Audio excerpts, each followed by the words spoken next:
थे आपको हमारे यूट्यूब चैनल कॉम्पिटिटिव और सॉल्यूशन में। फ्रेंड्स, आज की इस वीडियो में एनसीईआरटी सार संग्रह से प्रकाशिकी से कुछ महत्वपूर्ण ऑब्जेक्टिव प्रश्नों को लाए हैं, जो बहुत ही एग्जाम के दृष्टिकोण से फायदेमंद है। तो आइए फ्रेंड्स शुरू करते हैं।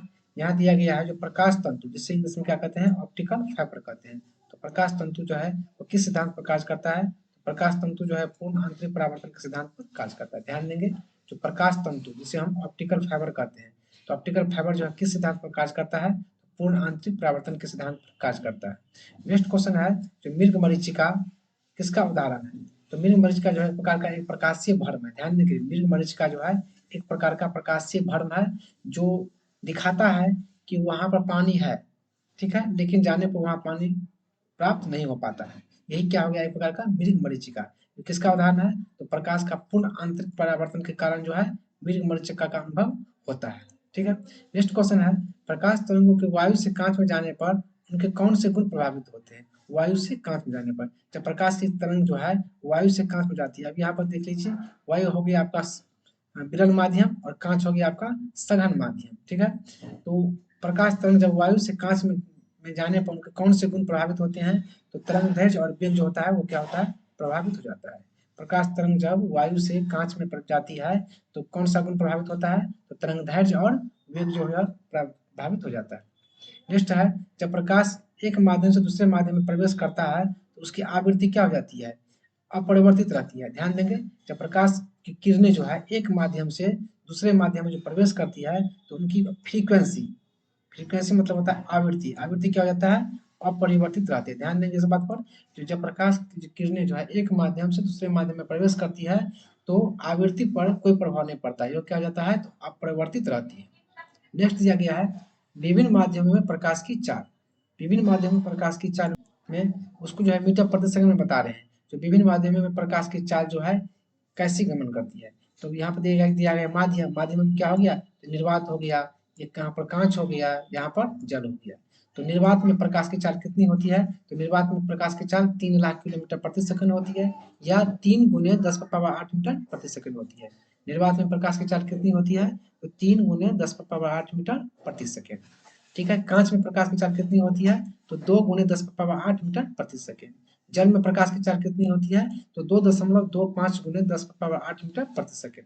अब वही दिया गया माध्यम में रॉक साल्ट, क्या दिया है? Rock salt. तो रॉक साल्ट में प्रकाश की चाल कितनी होती है? तो 1.96 गुने 10⁻8 मीटर प्रति सेकंड। तारपीन का तेल में प्रकाश की चाल 2.04 गुने 10⁻8 मीटर प्रति सेकंड। नायलॉन में प्रकाश की चाल 1.96 गुने 10⁻8 मीटर प्रति सेकंड। इस प्रकार क्या करेंगे हम, तो याद रखेंगे। और याद, ये सबसे इंपॉर्टेंट आपका हो गया ये निर्वात में, बराबर पूछता रहता है निर्वात में प्रकाश की चाल कितनी होती है। नेक्स्ट पॉइंट आपका हो गया, परंपरागत कैमरे के किस भाग से आंख की रेटिना की तुलना की जा सकती है? परंपरागत कैमरे के किस भाग से आंखों की रेटिना की तुलना की जा सकती है? यानी कि परंपरागत कैमरा में ऐसा कौन सा भाग है जिसको जो है आंख में जो रेटिना होता है उनकी तुलना की जा सकती है? तो फिल्म, वो कौन सी चीज है? तो फिल्म है। एंडोस्कोप, एंडोस्कोप किस सिद्धांत पर कार्य करती है? एंडोस्कोप जो है प्रकाश के पूर्ण आंतरिक परावर्तन के सिद्धांत पर कार्य करती है। ध्यान देंगे, एंडोस्कोप। तो एंडोस्कोप किस सिद्धांत पर कार्य करती है? तो प्रकाश के पूर्ण आंतरिक परावर्तन के सिद्धांत पर कार्य करती है। नेक्स्ट क्वेश्चन है, प्रकाश विकिरणों, प्रकाश विकिरणों की प्रकृति कैसी होती है? तो प्रकाश विकिरणों की आवृत्ति जो होती है, तरंग और कण दोनों क्या हो जाते हैं? समान हो जाते हैं। प्रकाश विकिरणों की प्रकृति कैसी होती है? तो प्रकाश विकिरणों की प्रकृति जो होती है वो कैसी होती है? तो तरंग एवं कण दोनों के समान होती है। नेक्स्ट क्वेश्चन दिया है, किसी अपारदर्शी वस्तु का रंग उस रंग के कारण होता है जिस रंग को क्या करता है, वो परावर्तित कर देता है। क्या कर देता है? परावर्तित कर देता है। एक बार क्वेश्चन और रिपीट कर देते हैं, जो किसी अपारदर्शी वस्तु का रंग, किसी भी अपारदर्शी वस्तु, यहाँ प्रश्न होता है जो अपारदर्शी किसे कहते हैं? तो वैसे पदार्थ जिससे हम आर पार नहीं देख सकते हैं उसे क्या कहते हैं? अपारदर्शी कहते हैं। तो किसी अपारदर्शी वस्तु का रंग जो होता है उस रंग के कारण होता है जिस रंग को क्या करता है, वह परावर्तित करता है। मान लो कि कोई वस्तु है जिससे हम आर पार नहीं देख सकते हैं, उसे क्या कहते हैं? अपारदर्शी कहते हैं। तो उस अपारदर्शी वस्तु का रंग जो है किस कारण होता है? उसी कारण होता है जब वह परावर्तित करता है, हम देख पाते हैं। ठीक है। तो वह परावर्तित करने पर ही जो है वह उस रंग के कारण दिखाई पड़ता है। नेक्स्ट है, हीरा उच्च अपवर्तनांक के कारण चमकता है। ध्यान देंगे, हीरा जो है किसके कारण चमकता रहता है? तो उच्च अपवर्तनांक के कारण क्या होता है, हीरा चमकता है। ध्यान देंगे, बहुत इंपॉर्टेंट क्वेश्चन है, कई बार पूछा जा चुका है। जो हीरा किसके कारण चमकता है, तो हीरा जो है उच्च अपवर्तनांक के कारण चमकता है। ठीक है, अगला पॉइंट है इसमें, क्योंकि हीरे का अपवर्तनांक सबसे अधिक होता है। हीरे का अपवर्तनांक क्या होता है, सबसे अधिक होता है। ठीक है, जिसके कारण वह चमकता हुआ दिखाई पड़ता है। अपवर्तनांक अधिक होने के कारण क्या होता है, वह चमकता हुआ दिखाई पड़ता है। इसलिए तराशने की पर उसकी चमक जो है बढ़ जाती है, और तराशने पर उसकी चमक क्या हो जाती है, बढ़ जाती है।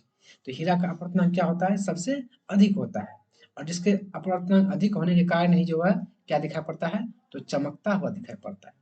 नेक्स्ट क्वेश्चन है, निर्वात में प्रकाश की गति कितनी होती है, यानी वैक्यूम। निर्वात मतलब हो गया आपका वैक्यूम, जिसे हम शून्य भी कहते हैं। तो निर्वात में प्रकाश की गति कितनी होती है, तो 3 × 10⁻8 मीटर प्रति सेकंड होती है, जिसे हम लोग 3 लाख किलोमीटर प्रति सेकंड भी बोलते हैं। नेक्स्ट क्वेश्चन है, प्रकाश संश्लेषण की क्रिया में ऊर्जा का रूपांतरण किस प्रकार होती है। प्रकाश संश्लेषण की क्रिया में ऊर्जा का रूपांतरण किस प्रकार होता है, प्रकाश ऊर्जा से रासायनिक ऊर्जा में। यानी कि जब प्रकाश, सूर्य के प्रकाश की उपस्थिति में जहाँ पेड़ पौधे अपना भोजन बनाते हैं, प्रकाश संश्लेषण कहते हैं। और प्रकाश संश्लेषण की जब क्रिया होती है, उसमें ऊर्जा का रूपांतरण कैसे होता है, इस बात ये क्वेश्चन पूछा जा रहा है। तो प्रकाश संश्लेषण क्रिया जब होती है ना, उसमें ऊर्जा का रूपांतरण किस प्रकार होता है, तो उसमें जो है प्रकाश ऊर्जा जो होती है, यानी कि सूर्य से क्या प्राप्त हो रही है, प्रकाश ऊर्जा। तो प्रकाश ऊर्जा से किसमें परिवर्तित हो रहा है, तो रासायनिक ऊर्जा में। बहुत ही इंपॉर्टेंट क्वेश्चन है, जो प्रकाश ऊर्जा से रासायनिक ऊर्जा में परिवर्तित होती है प्रकाश संश्लेषण की क्रिया में। दाढ़ी बनाने के लिए किस दर्पण का उपयोग किया जाता है, तो दाढ़ी बनाने के लिए कनकैव मिरर, जिसे हम क्या कहते हैं, अवतल दर्पण कहते हैं। तो दाढ़ी बनाने के लिए किस दर्पण का उपयोग होता है, तो अवतल दर्पण का उपयोग होता है। दाढ़ी बनाने के लिए किस दर्पण का उपयोग होता है, दाढ़ी बनाने के लिए अवतल दर्पण का उपयोग होता है। ध्यान देंगे। और यहीं पे एक और क्वेश्चन आता है, जैसे दाढ़ी बनाने के लिए अवतल दर्पण का उपयोग करते हैं, तो डॉक्टर जो है, डॉक्टर किस दर्पण का उपयोग करते हैं, कान में या फिर दांत को देखने में, तो आपका हो जाएगा वही अवतल दर्पण। ठीक है, नेक्स्ट क्वेश्चन है, प्रकाश सजावट के लिए विसर्जन लैंपों के किस गैसों का प्रयोग किया जाता है। प्रकाश सजावट के लिए विसर्जन जो लैंप होते हैं, उनमें जो है किस गैस का प्रयोग किया जाता है। प्रकाश सजावट के लिए विसर्जन लैंपों में किस गैस का प्रयोग किया जाता है, तो नियोन गैस का। नियोन क्या है, एक प्रकार का अक्रिय गैस है। क्या है, नियोन गैस एक प्रकार का अक्रिय गैस होता है, जिसकी परमाणु संख्या 10 होती है और द्रव्यमान संख्या 20 होती है। नेक्स्ट क्वेश्चन दिया गया है, लाल रंग का तरंगदैर्घ्य सबसे अधिक होता है। सही है, लाल रंग का तरंगदैर्घ्य क्या होता है, सबसे अधिक होता है। एग्जाम में कई बार पूछा जा चुका है, तो किस रंग का तरंगदैर्घ्य सबसे अधिक होता है, तो लाल रंग का तरंगदैर्घ्य सबसे अधिक होता है। लाल रंग का तरंगदैर्घ्य सबसे अधिक होता है, और बैंगनी रंग का तरंगदैर्घ्य सबसे कम होता है। अगर वही ऊर्जा में पूछ दिया जाए, जो किस रंग का तरंगदैर्घ्य सबसे अधिक होता है, तो लाल रंग का तरंगदैर्घ्य अधिक होता है, और बैंगनी रंग का तरंगदैर्घ्य सबसे कम होती है। इस बात को ध्यान रखना है। नेक्स्ट क्वेश्चन है, जो क्षितिज के समीप, क्षितिज के समीप, क्षितिज के समीप सूर्य एवं चंद्रमा के दीर्घ वृत्ताकार दिखाई देने का क्या कारण है।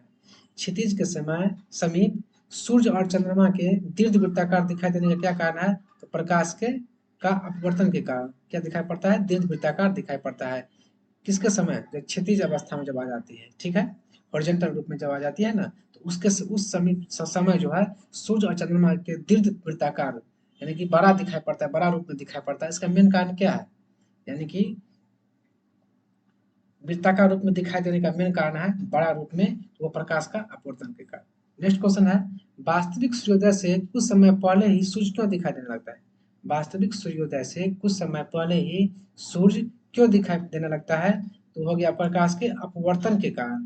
प्रकाश के अपवर्तन के कारण जो है वास्तविक सूर्योदय के से कुछ समय पहले ही सूर्य दिखाई देने लगता है। बहुत ही इंपोर्टेंट क्वेश्चन है, इस बात को ध्यान रखेंगे। इसका एक एक ऑब्जेक्टिव प्रश्न जो है किसी भी एग्जाम में बराबर रिपीट होता रहता है। और दिया गया है, खतरे के संकेतों के लिए लाल प्रकाश, खतरे के संकेतों के लिए लाल प्रकाश प्रयोग क्यों किया जाता है। अब यहाँ पे क्वेश्चन और बन गया है, जो खतरे के संकेतों के लिए किस प्रकाश का प्रयोग किया जाता है, तो लाल प्रकाश का प्रयोग किया जाता है। ठीक है, क्यों किया जाता है, क्योंकि इसका प्रकीर्णन सबसे कम होता है। जिसका परिकीर्णन सबसे कम होगा, उसका तरंगदैर्घ्य क्या हो जाएगा, अधिक हो जाएगा। ठीक है, ध्यान देंगे। जो खतरे के संकेतों के लिए लाल प्रकाश का प्रयोग क्यों किया जाता है, तो लाल प्रकाश का प्रकीर्णन क्या होता है, सबसे कम होता है। तो लाल प्रकाश का प्रकीर्णन सबसे कम होगा, तो लाल रंग का तरंगदैर्घ्य क्या हो जाएगा, सबसे अधिक हो जाएगा। नेक्स्ट क्वेश्चन है, साबुन के पतले झाग में चमकदार रंग किस घटना के कारण दिखाई पड़ता है? साबुन के पतले झाग में जब साबुन हम इस्तेमाल करते हैं, जब झाग उत्पन्न होता है ना, उस झाग में जो है चमकदार रंग दिखाई पड़ता है। वो किस घटना के कारण? तो हो गया बहुलित परावर्तन के कारण और व्यतिकरण के कारण। बहुलित परावर्तन और व्यतिकरण के कारण जो है साबुन के झाग में चमकता हुआ दिखाई पड़ता है। नेक्स्ट है, प्रकाश की गति किस माध्यम में सबसे कम होती है? तो प्रकाश की गति जो है सबसे अधिक हो जाती है निर्वात में और सबसे कम होती है किसमें? हीरे में। हीरे में जो है प्रकाश की गति किस माध्यम से सबसे कम होती है? तो प्रकाश की गति जो है हीरे में सबसे कम होती है। अस्त होते समय सूर्य लाल रंग का क्यों दिखाई पड़ता है? ध्यान देंगे, जो अस्त होते समय जब सूर्य का जब अस्त होता है, जब सूर्य डूबता है ना, उस समय जो है सूर्य लाल रंग का क्यों दिखाई पड़ता है? तो लाल रंग का इसलिए दिखाई पड़ता है प्रकाश के प्रकीर्णन के कारण। ध्यान देंगे, प्रकाश के परिकरण के कारण जो है डूबते समय सूर्य जो है लाल रंग का दिखाई पड़ता है। कई बार क्वेश्चन रिपीट हो चुका है, जो सूर्य जो है लाल रंग का क्यों दिखाई पड़ता है?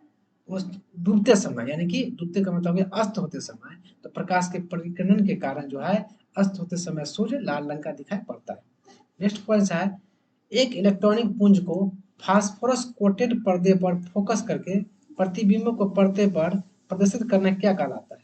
तो प्रतिबिंबों को पर्दे पर प्रदर्शित करना जो है रोस्टन स्कैन कहलाता है। क्या कहलाता है? रोस्टन स्कैन कहलाता है। नेक्स्ट क्वेश्चन है, दूरदृष्टि दोष निवारण के लिए किस लेंस का प्रयोग किया जाता है? दूरदृष्टि दोष के लिए, यानी कोई व्यक्ति जो है दूरदृष्टि दोष से पीड़ित है, तो उसे जो है किस प्रकार का लेंस प्रयोग करेंगे? तो कनकैव लेंस, उत्तर लेंस। ठीक है, उत्तर लेंस को देख करके उनका निवारण किया जा सकता है। ध्यान देंगे, द में उ की मात्रा है, इसी प्रकार या ऐसे भी याद रख सकते हैं, द में जैसे उ की मात्रा है तो उत्तर लेंस। इस प्रकार में हम लोग क्या कर सकते हैं, टेक्निक से याद कर सकते हैं। जैसे यहाँ पर दूरदृष्टि दोष दिया हुआ है ना, दूर, तो किसका उच्चारण है? उ की मात्रा है, तो मात्रा को ध्यान में रखते हुए समझ जाएंगे, दू यानी कि उ, उत्तर लेंस। नीला, हरा और लाल 3 प्राथमिक रंग होता है। तो देखिए यहाँ पर दिया गया प्राथमिक रंग, तो प्राथमिक रंगों की संख्या कितनी होती है? 3। कौन-कौन? तो लाल, हरा और नीला। कभी-कभी नीला, हरा भी, लाल भी कहा जाएगा, दोनों सही है। तो प्राथमिक रंग अगर पूछा जाए तो प्राथमिक रंग की संख्या क्या ठो है? प्राथमिक रंग की संख्या 3 ठो होती है। कौन-कौन? तो लाल, हरा और नीला। लाल, हरा और नीला। तो प्राथमिक रंगों की संख्या कितनी होती है? 3 होती है। तो नीला, हरा और लाल, ये 3 क्या है? प्राथमिक रंग है। ठीक है, प्राथमिक रंगों की संख्या कितनी होती है? तो प्राथमिक रंगों की संख्या 3 होती है। कौन-कौन? तो लाल, हरा और नीला। ये खास करके जो है, जो इसी तीनों रंगों से जो है अन्य रंग को क्या करते हैं? निर्माण किया जाता है। इन्हीं 3 रंगों से क्या करते हैं? तो अन्य रंगों का क्या करते हैं? तो निर्माण किया जाता है। नेक्स्ट क्वेश्चन दिया है, वस्तु के त्रिविमीय, त्रिविमीय मतलब होता है 3D, यानी कि 3 डायमेंशन। तो वस्तु के 3D यानी कि 3 डायमेंशन प्रतिरूप को अंकित और पुनरावृत्त करने की तकनीक को क्या कहते हैं? तो होलोग्राफी कहते हैं। ध्यान देंगे, क्या कहते हैं? होलोग्राफी कहते हैं। नेक्स्ट दिया है, प्रकाश का रंग किससे निर्धारित होता है? तो प्रकाश का रंग जो होता है वो उनके तरंगदैर्घ्य से निर्धारित होता है। प्रकाश का रंग किससे निर्धारित होता है? तो प्रकाश का रंग जो है वह तरंगदैर्घ्य से निर्धारित होता है। पढ़ने में काम आने वाले दर्पण में कौन सा लेंस प्रयुक्त होता है? तो पढ़ने में काम आने वाले दर्पण में जो है उत्तल लेंस प्रयुक्त होता है। नेक्स्ट क्वेश्चन दिया है, जो स्पष्ट दृष्टि की न्यूनतम दूरी कितनी होती है? तो स्पष्ट दृष्टि की न्यूनतम दूरी कितनी होती है? तो 25 सेंटीमीटर होती है। स्पष्ट दृष्टि की न्यूनतम दूरी कितनी होती है? तो 25 सेंटीमीटर होती है। और अगर यही प्रश्न पूछ दिया जाए, जो स्पष्ट दृष्टि की अधिकतम दूरी कितनी होती है? तो स्पष्ट दृष्टि की अधिकतम दूरी कितनी होती है? तो अनंत होती है। इसको अनंत को इस प्रकार इंडिकेट करते हैं। तो एक 2 क्वेश्चन बन गए यहाँ पर, जो स्पष्ट दृष्टि की न्यूनतम दूरी 25 सेंटीमीटर और स्पष्ट दृष्टि की अधिकतम दूरी अनंत होता है। नेक्स्ट क्वेश्चन है, दीर्घ तरंगों की अपेक्षा वायुमंडल द्वारा लघु तरंगे अधिक परिकरण होता है। दीर्घ तरंगों की अपेक्षा वायुमंडल द्वारा लघु तरंगे अधिक परिकरण होता है, और इसी परिकरण के कारण जो है आकाश का रंग क्या दिखाई पड़ता है? तो नीला दिखाई पड़ता है। नेक्स्ट क्वेश्चन दिया गया है, तंतु प्रकाश के संचार, फाइबर ऑप्टिक कम्युनिकेशन में संकेत किसके द्वारा प्रदान किया जाता है? तो तंतु प्रकाश के संचार जो है किसके द्वारा प्रदान किया जाता है? तो प्रकाश तरंगों के द्वारा प्रदान किया जाता है। नेक्स्ट क्वेश्चन है, यदि वायुमंडल अनुपस्थित हो, यानी कि यदि वायुमंडल न हो तो आकाश कैसा दिखाई पड़ेगा? यदि वायुमंडल न हो तो आकाश कैसा दिखाई पड़ेगा? तो आकाश काला दिखाई पड़ेगा। एक बार रिपीट कर देते हैं, यदि वायुमंडल अनुपस्थित हो, प्रकाश का परिकरण नहीं होगा, प्रकाश का परिकरण नहीं होगा तो आकाश काला दिखाई देगा। ठीक है, नेक्स्ट क्वेश्चन है, दूरदर्शन के संकेत एक निश्चित दूरी के बाद क्यों नहीं मिल पाते हैं? दूरदर्शन के जो संकेत होते हैं वो एक निश्चित दूरी के बाद क्यों नहीं मिल पाते हैं? क्योंकि पृथ्वी की सतह वर्गाकार होने के कारण, पृथ्वी की सतह वर्गाकार होने। तो आशा करते हैं फ्रेंड्स ये वीडियो आपको अच्छा लगा होगा, इसे लाइक और सब्सक्राइब जरूर कीजिएगा। धन्यवाद।